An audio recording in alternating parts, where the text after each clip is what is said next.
Today we're going to discuss the American Indians. I'm going to discuss the values, beliefs, and demographics. One value is personal differences. This includes staying out of others' affairs and verbalizing personal thoughts or opinions only when they are asked. Another value is quietness. Quietness is contributed to survival. When they are angry or uncomfortable, they just remain silent. Patience is based on the belief that all things unfold in time and need to demonstrate respect for individuals. Seeing and listening is a major part of this culture that involves hearing, listening, and memorizing, and like I said, it's very important. Spirituality, this is the religious thoughts and action that are integrated into every aspect of this culture. This discusses very important issues about this culture. Discussing it through spirituality is very important. The overall life expectancy of the Native American is shorter than all other U.S. races. Native Americans usually live to be 65, non-Native Americans 73.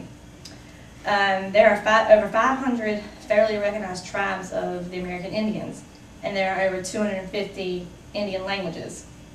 The Native American Indians are usually dark-skinned, green-eyed, and have blonde hair, but they also can range from light-skinned to dark-skinned. Native Americans usually die from alcoholism, and that is usually 6.5 times greater than the general population. And also, suicide rates for the Native Americans are also twice as high than a national average. The Native Americans would recognize the importance of relationships that exist between all living creatures and other environments.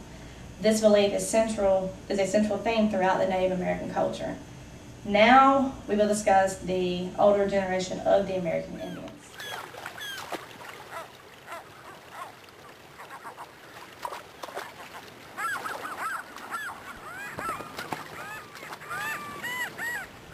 The elderly of the American Indian tribes hold the responsibility to pass down their wisdom and knowledge to the younger generations.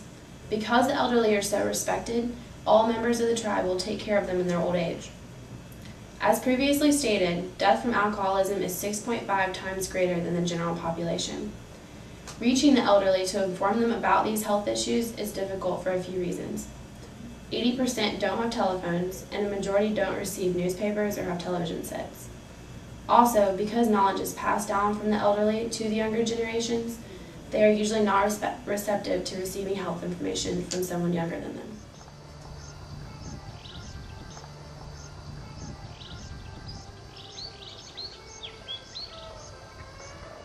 Okay, the top 5 killers of the Native American population: the first one, tuberculosis, alcoholism, motor vehicle crashes, diabetes, unintentional injury. The one that I really want to focus on today is tuberculosis, because to me personally it seems to have the greatest effect socially and economically. Tuberculosis is a highly contagious disease which spreads through contamination of the air through saliva or breathing. And tuberculosis is really hard to not only determine but to catch. And if what one person has can affect the whole family and the whole economy. So if one person has tuberculosis, they can't fend for their whole family, which therefore goes to say no work, no money, no insurance, no health care. And being Native Americans, it's really hard to collect data on health care because it is hard to get health insurance. The IHS does provide $3 billion per year, but that still doesn't cover about enough. And for most families, it's hard to even get health care because the IHS is located in such rural places because that's where most Indians are. But the other population of Indians, that are Native Americans, they are located in the urban areas, which makes it harder for the IHS to reach the people in the urban areas because they're always in the rural communities. The social costs of being Native American and having proper health insurance is that if one person were to have tuberculosis, going back to my example, they would feel exiled and they'd feel like they can't be around anyone and they'll be shunned. And then the total cost is a lower life expectancy and due to inadequate education, disproportionate poverty, discrimination in the healthcare systems, and this also leads to having a younger population because without healthcare, Native Americans are having trouble deciphering what conditions they have and what healthcare conditions they have.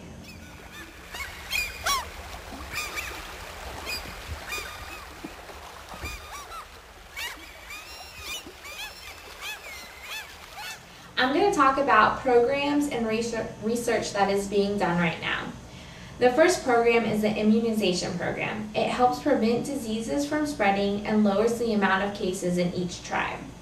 The second program is the dental support collaboration. It leads to better overall health and fighting mouth disease, and it's a better quality care. There's more access to healthcare providers as well. The next program is the Infant Adult Mortality Project. This project helps with new trends so people can apply the trends and help the health disparities. It also finds out reasons why or how they can lower the death rates.